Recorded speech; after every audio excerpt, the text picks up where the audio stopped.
আল্লাহি তাওবাতান নাসুহা, তওবার মতো তওবা করো। তওবার মতো তওবা করলে যত বড় অন্যায় হোক, পাপ হোক, গুনাহ হোক, সব গুনাহ মাফ করে দিতে পারে কে? সাইয়েদনা আদম আলাইহিস সালাম ভুল করলেন, শত শত বছর কাঁদলেন। আল্লাহ বললেন, ও আদম, কিছু বাক্য তোমারে শিখিয়ে দেই, এই বাক্য দিয়ে তুমি আমার কাছে তওবা করো, তোমার তওবা কবুল করে নেব।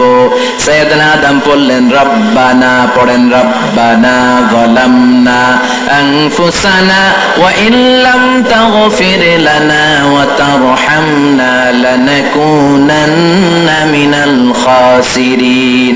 ও আল্লাহ, আমি জুলুম করেছি নফসের উপর, ভুল করেছি, অন্যায় করেছি, অপরাধ করেছি, আপনি যদি ক্ষমা না করেন আমি শেষ হয়ে যাব। লানাকুনান্না মিনাল খাসিরিন, আমি ক্ষতিগ্রস্তদের মধ্যে শামিল হয়ে যাব। ঠিক কি না? এই আয়াত দিয়ে, এই দোয়া দিয়ে যখন সাইয়েদনা আদম তাওবা করলেন, মুহূর্তেই তাওবা কবুল করে নিয়েছে কে? আমরাও যদি পাপ করি, অন্যায় করি, আমাদেরও পাপগুলো মোচন করার একজন আছে না নাই? তিনি গাফিরিয যামব কাবিলিত তাওব, ওনার কাজই হচ্ছে গুনাহ মাফ করা। শয়তানের কাজ ওয়াসওয়াসা দেওয়া, আমাদের কাজ পাপ করা, ওনার কাজ মাফ করা। আল্লাহ ডেকে বলে, গোলাম, তোরা যদি পাপ না করতি আর বারবার মাফ না চাইতি, তাহলে তোদেরকে ধ্বংস করে দিয়ে জমিনের বুকে এমন একটা জাতি আমি বানাতাম যারা পাপ করতো আর মাফ চাইতো, আর আমি মাফ করতাম। সুবহানাল্লাহ পড়েন। মাফ করতে আল্লাহর বড্ড ভাল লাগে, চোখের পানি দেখতে আল্লাহর বড্ড ভাল লাগে, কায়মনো বাক্যে কেউ দোয়া করছে এই দৃশ্য দেখতে আল্লাহর ভালো লাগে, চিল্লায় বলেন সুবহানাল্লাহ। এজন্য পাপ আমাদের যত বড় হোক, আমাদের জন্য মাফ আছে না নাই? দুইটা সময়ে তাওবা কবুল হয় না। এক নাম্বার হলো বাদাল গারগারা, মালাকুল মাউতকে দেখে ফেলেছেন, রূহ ধরে টান দিবে, তখন তাওবা করলে কবুল হবে। আরেকটা হচ্ছে বাদা তুলুই শামসি মিন মাগরিবিহা, কিয়ামতের আগ দিয়ে সূর্য আর পূর্ব দিক থেকে উদিত হবে না, এটা পশ্চিম দিক থেকে উদিত হবে, তখন তওবা করলে কবুল হবে। তখন তওবার দরজাকে বন্ধ করে দিয়েছে কে? এজন্য আমরা যে কোনো পাপই করি না কেন, পাপ হয়েই যেতে পারে, আশা হারানোর কারণ নাই। Never lose hope, never give up. মুমিন কখনো আশা হারায় না, মুমিন কখনো নিরাশ হয় না। মুমিনের আশা ভরসা একটা সত্তার উপরে, চিৎকার করে বলতে হবে, তিনি কে? এজন্য পাপ হওয়ার সাথে সাথে আমরা তওবা করব কার কাছে? বিশ্বনবী বললেন, কিছু কিছু কাজ আছে, এগুলো হয়ে যাওয়ার পরে দেরি করা যায় না। এক নম্বরে নামাজের ওয়াক্ত হলে দেরি করা যায় না, ঠিক কি না? নামাজের সময় হওয়া মাত্র দেরি নেই। তাজহিজুল মাইয়িত, মারা গেলে লাশ রেখে দেয়া যায় না, তাড়াতাড়ি দাফন করে দাও। নামাজের সময় হলে নামাজ পড়ো, দেরি করো না। মানুষ মারা গেলে দাফন করতে দেরি করো না। বান্দা যদি পাপ করে ফেলে, তওবা করতে দেরি করো। এজন্য পাপ করার সাথে সাথে তওবা করার দরকার আছে না নাই? এখন তওবা যে করব, কোন সিস্টেমে করব? কোন সিস্টেমে? ভুল হওয়া মাত্রই আপনি অনুতপ্ত হয়ে চোখের পানি ছেড়ে আল্লাহর কাছে মাফ চান, আল্লাহর কাছে ক্ষমা চান, এটার নামই তওবা। আমাদের দেশে হুজুরাই না তওবা পড়ায়, আছে না নাই? আনন্দপুরে এগুলা নাই, আছে না? কয় ইমাম সাহেব নিয়ে আয়, খতিব সাহেব নিয়ে আয়, হাফেজ সাহেব হুজুরে নিয়ে আয়, তওবা পড়া। না, তওবা পড়ানো লাগে না, আপনার নিজের তওবা আপনি নিজেই পড়বেন। আপনি অনুতপ্ত হয়ে চোখের পানি ছেড়ে আপনার আল্লাহরে ডাক দেন, ডাক দেয়া মাত্র তিনি সাড়া দিবে, চিল্লায় বলেন ঠিক কি না? উলামা ইকরামরা তওবার 5টা শর্ত আরোপ করেছে। এই 5টা শর্তের আলোকে যদি তওবা করেন, মুহূর্তের মধ্যেই তওবা কবুল করে নিবে কে? আল্লাহ। এক নাম্বার শর্ত হচ্ছে আল ইকরা, acknowledgement. You have to acknowledge that you are the great sinner in the world. এই পৃথিবীর সবচেয়ে বড় পাপী। 5টা শর্তের এক নাম্বার হচ্ছে আপনি স্বীকার জান, আল্লাহ আমার চেয়ে বড় পাপী আকাশের নিচে জমিনের উপরে দ্বিতীয়টা নাই। এমন কোন পাপ নাই যে আমি করি নাই, আমার চেয়ে নাদান, আমার চেয়ে পিশাচ, আমার চেয়ে বড় পাপী দ্বিতীয়টা কেউ। অ্যাকনলেজ ইউর সিন, আপনি আপনার পাপগুলো স্বীকার করেন, নাম্বার 1। নাম্বার 2, আন-নাদাম, repentance. You have to be repentant for what you have committed from sins. যে পাপ করেছেন, এই পাপের জন্য আপনি লজ্জিত হন। আপনি নিজেকে আল্লাহর কাছে ছোট করে পেশ করেন, আল্লাহরে ডেকে বলেন, আল্লাহ আমি আপনার গোলাম, গোলামের ঘরের গোলাম, বান্দির ঘরের গোলাম, আমারে মাফ করে দেন, আমি লজ্জিত, আমি অনুতপ্ত। তাহলে 1 নম্বর শর্ত আপনি ঘোষণা দেন যে আপনি পাপ করেছেন। 2 নম্বর শর্ত, আপনাকে অনুতপ্ত হতে হবে যে আল্লাহ আমি পাপ করে ফেলেছি। 3 number, you have to stop what you have committed.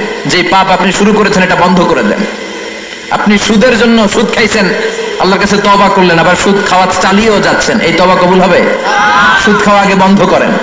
আপনি ঘুষ খেয়েছেন, এই ঘুষ খাওয়ার কারণে আপনি আল্লাহর কাছে তওবা করলেন, কিন্তু ঘুষ খেয়েই যাচ্ছেন, এই তওবা কবুল হবে?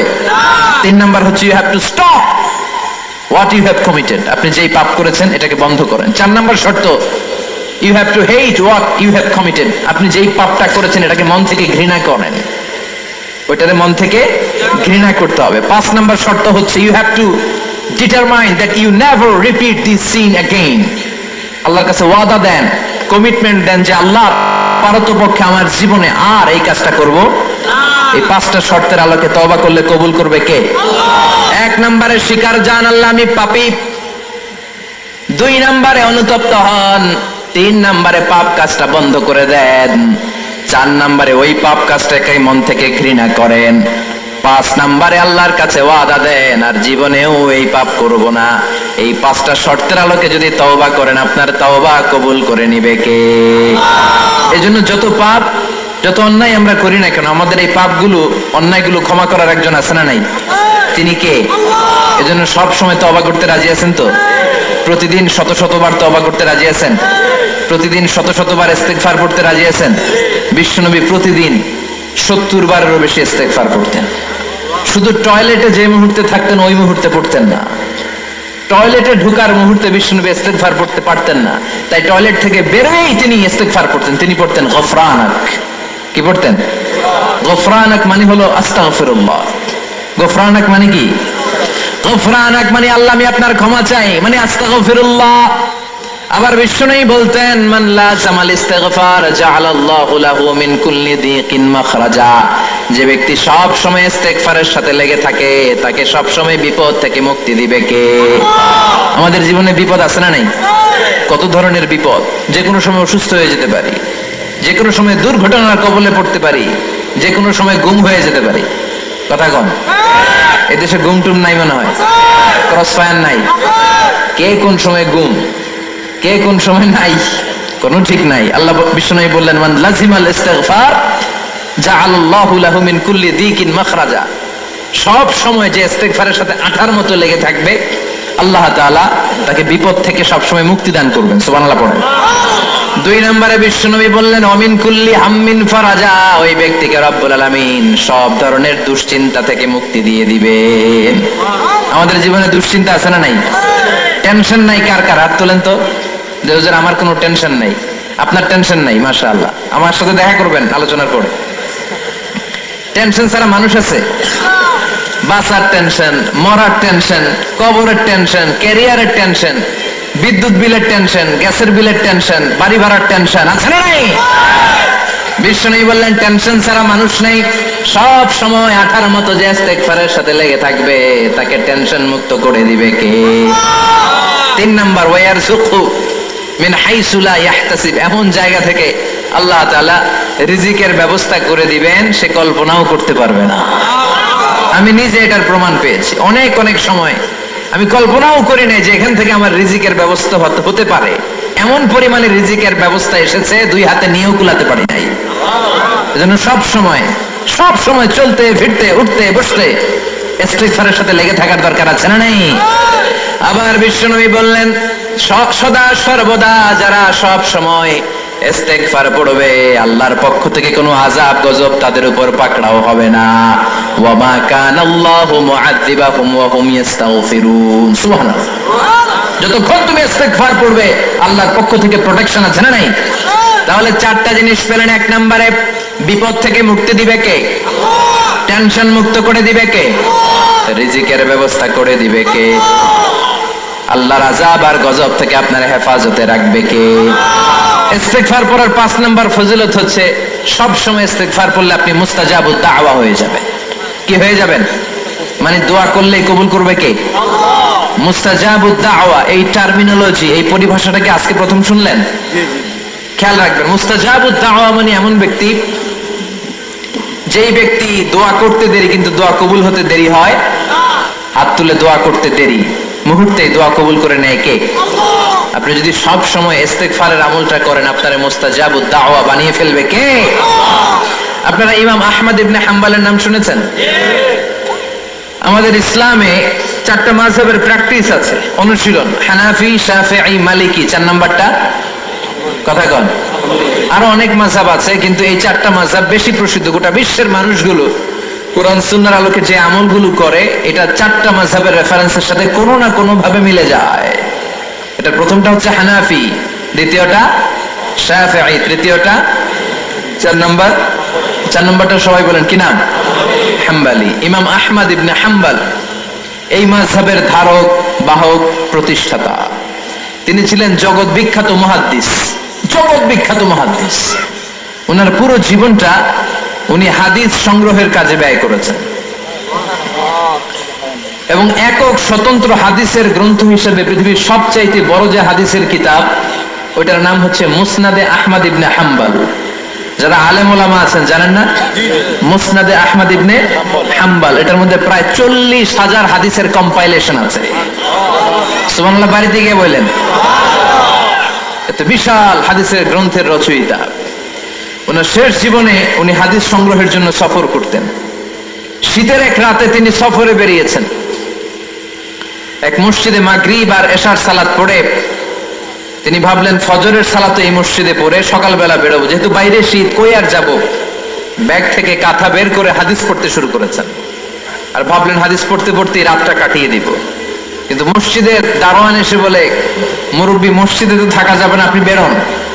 আহমদ ইবনে হাম্বল অনুনয় বিনয় করলেন যে তোর কাছে হাত জোর করে ক্ষমা চাই বাবা, এই শীতের রাতে আমারে বের করে দিস না, আমি রাতটা মসজিদে কাটাতে চাই। আমি ফজরের নামাজেরও মুসল্লি এই মসজিদে, আমি ফজর পরে তারপরে যাব। দারোয়ান সে না ছোট বান্দা, সে বলে না মসজিদে থাকতে পারবেন না, বেরোন বেরোন, না বেরোলে গাছটি সহ ঘাট ধাক্কা দিয়ে বের করে দেব। চিনতে পারে নাই যে এটা মুহাদ্দিসুদ দাহর, এই যুগের সর্বশ্রেষ্ঠ মুহাদ্দিস ইমাম আহমদ ইবনে হাম্বল। এখন উনি আর কি করবেন, কিছু করতে না পেরে ব্যাগ নিয়ে বের হয়ে গেলেন। প্রচন্ড শীতের রাতে, কনকনে শীতে তিনি কাঁপছেন। হাঁটতে হাঁটতে চলতে চলতে হঠাৎ দেখলেন একটা বাজার। ওই বাজারে এক খাব্বাজ, রুটির দোকানদার, শাবুন খাব্বাজ, যুবক রুটি বানাচ্ছে। যে সালাম দিলেন, আসসালামু আলাইকুম। বাবা, শীতের রাতে বিপদে পড়েছি, যাওয়ার জায়গা নেই। তোমার যে চুলাতে তুমি রুটি বানাও, এই চুলার পাশে বসে যদি সারা রাত আমি কাটিয়ে দেই আর চুলা থেকে আগুন পোয়াই, তোমাকে কোনো ক্ষতি হবে?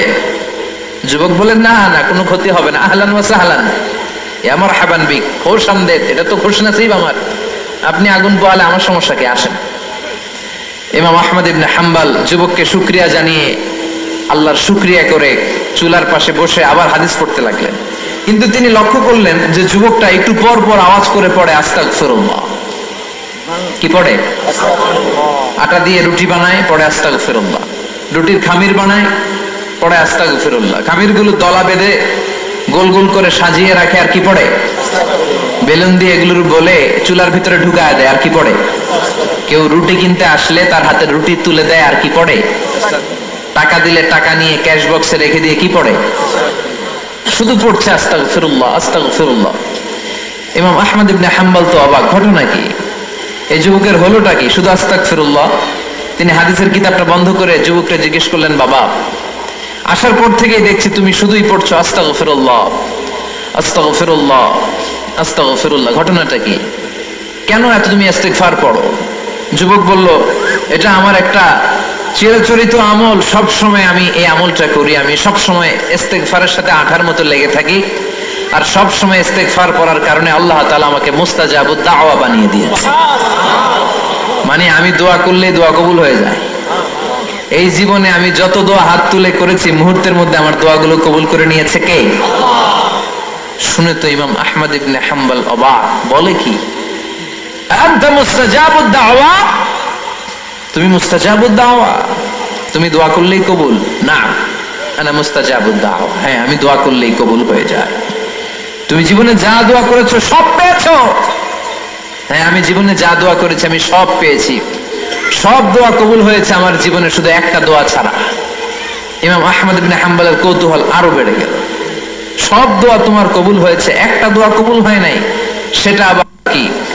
যুবক বলতে আরম্ভ করলো, আমার যে দোয়াটা কবুল হয় নাই সেটা হচ্ছে আমি আল্লাহর কাছে অনেকবার দোয়া করেছি, আল্লাহ শুনেছি এই জামানার সবচেয়ে বড় মুহাদ্দিস, তার নাম নাকি ইমাম আহমদ ইবনে হাম্বল। আল্লাহ তোমার কাছে আমার আকুতি, তোমার কাছে আমার মিনতি, আমি যেন এত বড় মুহাদ্দিসের হাতে হাত রেখে মুসাফা করতে পারি আর তার কপালে একটা চুমু দিতে পারি। আমার এই দোয়াটা আজও কবুল হয় নাই। আজও আল্লাহ তাআলা এই দোয়াটা কেন যে কবুল করেন আমি জানি না। একথা শুনে ইমাম আহমদ ইবনে হাম্বল আবেগপ্রবণ হয়ে গেলেন, আর নিজেকে ধরে রাখতে পারলেন না, চোখের পানি ছেড়ে দিলেন আর বললেন, ইয়া শাব, হে যুবক, আহমদ ইবনে হাম্বলের সাথে দেখা করার জন্য তোমার আহমদ ইবনে হাম্বলের দরবারে যাওয়ার দরকার নাই, তোমার এই দোয়াটাও আল্লাহ কবুল করে নিয়েছে। আহমদ ইবনে হাম্বল দেখা দেওয়ার জন্য তোমার দরবারে ছুটে এসেছে। আনা আহমদ ইবনে হাম্বল মুহাদ্দিসুদ দাহর, আমি হচ্ছে আহমদ ইবনে হাম্বল। যুবকও নিজেকে ধরে রাখতে পারে না, চোখের পানি ছেড়ে দিয়ে ওই যুগের সবচাইতে বড় মুহাদ্দিসকে জড়িয়ে ধরে হাতের মধ্যে হাত রেখে মুসাফা করে আহমদ ইবনে হাম্বলের কপালে চুমুকে দেয় আর আহমদ ইবনে হাম্বলের কাছে দোয়া চেয়ে বলল, ও ইমাম, রব্বুল আলামিন আমার জীবনের কোন দোয়া আজকে আর বাকি রেখে দেন নাই, এই যে দোয়াটা বাকি ছিল এই দোয়াটাও আল্লাহ কবুল করে নিয়েছে। এই দোয়াটাও কবুল, মুস্তাজাবুদ দাওয়া। আপনি সবসময় যদি ইস্তিগফারের সাথে আঠার মধ্যে লেগে থাকতে পারেন, আপনি দোয়া করা মাত্র দোয়া কবুল করে নেবে কে? এজন্য সব সময় অবসরে বসে আছেন, বাস স্টেশনে বসে আছেন, সিএনজিতে চড়ে এক জায়গা থেকে আরেক জায়গায় যাচ্ছেন, বিছানায় শুয়ে আছেন, পড়বেন আস্তাগফিরুল্লাহ। কি পড়বেন? প্রাণ খুলে মন থেকে আওয়াজ করে সবাই পড়েন আস্তাগফিরুল্লাহ। আবারও পড়েন আস্তাগফিরুল্লাহ, চিল্লায় পড়েন আস্তাগফিরুল্লাহ। বিশ্বনবী ইস্তিগফারের অনেকগুলো আলফাজ শিখিয়েছেন, সবচেয়ে সহজ যেটা শিখিয়েছেন সেটার নাম হলো আস্তাগফিরুল্লাহ। বিশ্বনবী জামাতে সালাত শেষে সালাম ফিরিয়ে আওয়াজ করে পড়তেন আল্লাহু আকবার, তারপরে 3 বার পড়তেন আস্তাগফিরুল্লাহ, আস্তাগফিরুল্লাহ, আস্তাগফিরুল্লাহ। পড়ার দরকার আছে না নাই? পড়তে রাজি আছেন তো? সালাম ফেরানোর পরে কি করবেন? নাকি দোয়া করার জন্য পাগল হয়ে যাবেন? আল্লাহুম্মা আমিন ইয়া আরহামার রাহিমিন, আছে না নাই? পাগল হয়ে যায় দোয়া করার জন্য, কিন্তু তাসবিহগুলো পড়তে চায় না। বিষ্ণুনবী লম্বা তাসবিহ পড়তেন, সালাম ফেরানোর পরেই আস্তাগফিরুল্লাহ পড়তে রাজি আছেন? আবার বিষ্ণুনবী বললেন, যে ব্যক্তি পড়বে আস্তাগফিরুল্লাহ আল্লাযী লা ইলাহা ইল্লা হুয়াল হাইয়ুল কাইয়্যুম ওয়া আতুবু ইলাইহি, যুদ্ধের ময়দান থেকে যদি কেউ পালিয়ে যায় তার কোনো মাফ নাই। এটা অনেক বড় কবিরা গুনাহ, তাওয়াল্লি মিন ইয়াউমিস সাহাফ, যুদ্ধের ময়দান থেকে পালালে ওর কোনো মাফ নাই। বিষ্ণুই বলেন, যুদ্ধের ময়দান থেকে পালিয়ে এসেছে কোন মুসলিম সৈনিক, সেও যদি এই আস্তাগফিরুল্লাহ আল্লাযী লা ইলাহা ইল্লা হুয়াল হাইয়ুল কাইয়্যুম ওয়া আতুবু ইলাইহি মন থেকে পড়ে, তার জীবনের গুনাহ আল্লাহ মাফ করে দিবে। আবার সাইয়েদনা আবু সহিহ বুখারীর বর্ণনা, বিশ্বনবীরে বললেন, ইয়া রাসূলুল্লাহ আল্লিমনি দুআআন আদউ বিহি ফি সালাতি, ও নবী আপনি আমারে এমন একটা দোয়া শিক্ষা দেন যেই দোয়াটা আমি নামাজের মধ্যে করব। বিষ্ণুই বললেন, তুমি নামাজের মধ্যে পড়ো, আল্লাহুম্মা ইন্নী যালামতু নাফসি যুলমান কাসীরা ওয়া লা ইয়াগফিরুয যুনুবা ইল্লা আনতা ফাগফিরলি মাগফিরাতাম মিন ইনদিকা ইন্নাকা আনতাল গফুরুর রহিম। সুবহানাল্লাহ। এটারে আমরা বলি দোয়ায়ে মাসুরা, এটাও একটা ইস্তিগফার।